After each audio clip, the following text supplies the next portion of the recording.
حضن المسيح محمدا ودم السماء توقدا يتلوك أنت الفدا ولك الفدا. بسم اللہ الرحمن الرحیم. دیکھیے اللہ رب العزت نے جو آدمی کو پیدا کیا نا، آدمی سے مراد آدم علیہ السلام کی اولاد. اس کے اندر دو جنسیں ہیں، جنس مرد اور جنس عورت. جنس عورت ہے، اس کو لوگ سب سے پہلے اس کے حسن کو دیکھتے ہیں اور اسی حسن کی بنا پر اس سے تعلق بھی بناتے ہیں اور رشتہ داریاں بھی قائم کرتے ہیں. لیکن جو جنس مرد ہے، سب سے پہلے لوگ مرد کی مالی حیثیت کو دیکھتے ہیں. سب سے پہلے یاد رکھیے، لوگ سب سے پہلے مرد کی مالی حیثیت کو دیکھتے ہیں اور اسی حیثیت کی بنا پر اس سے تعلق بھی بناتے ہیں، دوستیاں بھی کرتے ہیں، رشتہ داریاں بھی قائم کرتے ہیں.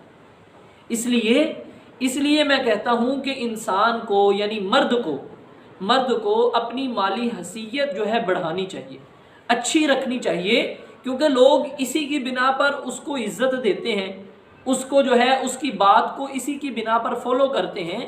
اس لیے مرد کو اپنی مالی حیثیت کو ہر وقت بڑھانے کی کوشش کرنی چاہیے. مرد کو اپنی مالی حیثیت بڑھانے کی ہر وقت کوشش کرنی چاہیے.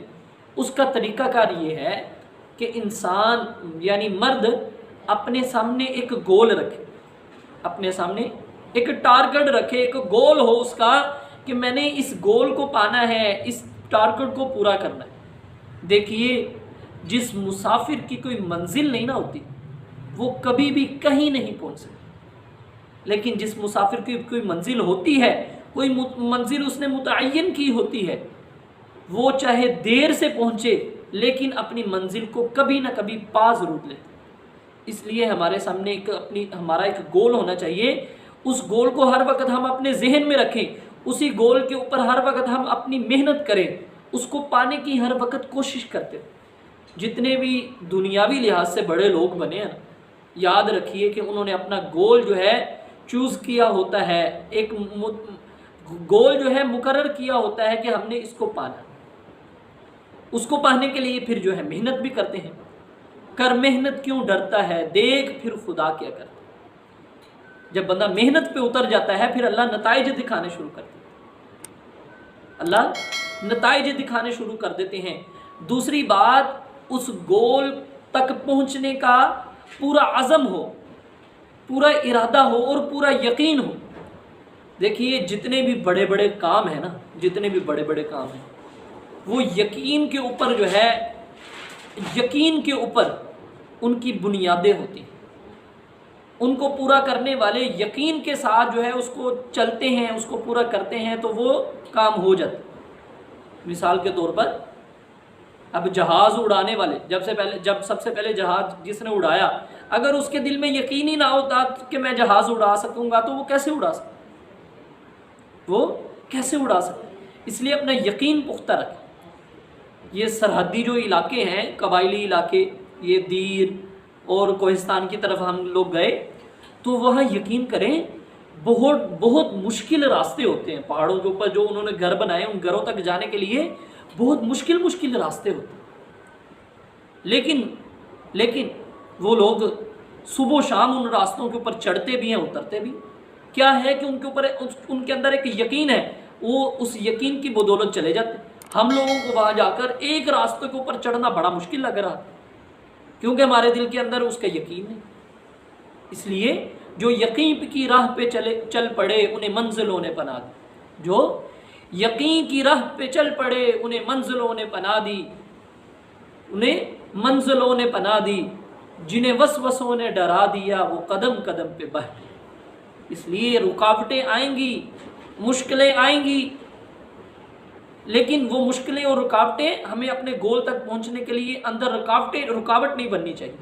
ہر مشکل کے بعد آسانی ہے. کیا اللہ نے قرآن پاک میں ارشاد فرمایا، ان مع العسر یسرا. اس لیے میرے محترم بھائیو اور دوستو، اپنا ایک گول ہو، اس گول کی طرف محنت کریں، کیونکہ ہماری مالی حیثیت صحیح ہو. اس کے لیے ہمیں کیا کرنا ہوگا؟ ہمیں رسک لینا ہوگا، ہمیں آگے بڑھنے کے لیے قدم بڑھانا ہوگا. ہم جو ہے اس طرح نہ کریں کولو کے بیل کی طرح 20,000 کی اگر جاپ ہے تو اسی کے ارد گرد جو ہے گھومتے رہے، ساری زندگی وہیں گزر. جیسے کہتے ہیں نا وہ کنویں کا مینڈک ہے، اس کو بیچارے کو اس کی ساری جو ہے دنیا کنواں ہی ہے، لیکن اس مینڈک کو اٹھا کے دریا میں یا سمندر نہر میں ڈال دیا جائے تو وہ تو ایسے خوش ہو جائے گا۔ یہی مثال ہے کہ ہمیں جو ہے ہم ایک چیز کے ارد گرد گھومتے رہتے ہیں، ہم ساری زندگی اسی کو جو ہے دیکھتے ہیں اور نہ آگے بڑھ پاتے ہیں۔ اس لیے ہمیں رسک لینا چاہیے اپنی زندگی کے اندر۔ میں آپ کو ایک واقعہ سناتا ہوں۔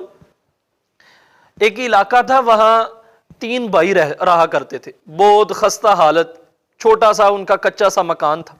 ایک بوڑھے میاں ان کے گھر آئے اور ان کا حال یہ تھا کہ گھر کے اندر ہی ایک پھلدار درخت تھا، اس پھلدار درخت سے پھل اتارتے اور بازار میں بیچ کے انہی پیسوں سے اپنے گھر کا جو ہے گزر بسر کر لیتے۔ ایک بوڑھے میاں ان کے گھر آئے مہمان بن کے، تو 2 بھائیوں نے اس دن کا کھانا اس وجہ سے چھوڑ دیا کہ آج ہمارے گھر میں مہمان ہے، چلو ہم فاقے کے ساتھ سو جاتے ہیں، مہمان ہمارا کھا لے۔ مہمان کی خالص جو ہے خاطر تواضع کی ان بوڑھے میاں کی، رات کو ان کو گھر میں سلایا۔ آدھی رات کو وہ بوڑھے میاں اٹھے، جس درخت سے ان کا گھر چلتا تھا اس درخت کو جو ہے کاٹ کے چلے گئے۔ صبح جب اٹھے تو سارے محلے والے جمع ہو گئے کہ ان کا درخت جو ہے کٹ گیا، اس درخت کے اوپر ان کا گزر بسر چلتا تھا۔ سارے جو ہے اس بوڑھے میاں کو کوسنے لگے۔ بات جو ہے آئی گئی ہو گئی۔ 2 سال کے بعد پھر وہ بوڑھے میاں اسی جو ہے گاؤں کے اندر آئے، دیکھا کہ وہ جو 3 بھائی ہیں، ان 3 بھائیوں کا جو خستہ سا گھر تھا، اس گھر کی جگہ پہ ایک بہت بڑا محل بنا ہوا، یعنی کوٹھی بنی ہوئی ہے۔ تو پھر ان بھائیوں سے ملے، ان کو کہا کہ میں معذرت چاہتا ہوں تمہارے اس درخت کے کاٹنے کی وجہ سے، لیکن اگر میں وہ درخت تمہارا نہ کاٹتا تو آج تمہارے اس جھونپڑی کی جگہ، خستہ حالت گھر کی جگہ اتنی بڑی کوٹھی نہ بنی ہوتی۔ یعنی وہ تینوں بھائی، ان کو پتا تھا اس درخت سے آمدنی آتی ہے، اس کے اوپر گزارا چل رہا ہے، اور کوشش کرتے ہی نہیں تھے،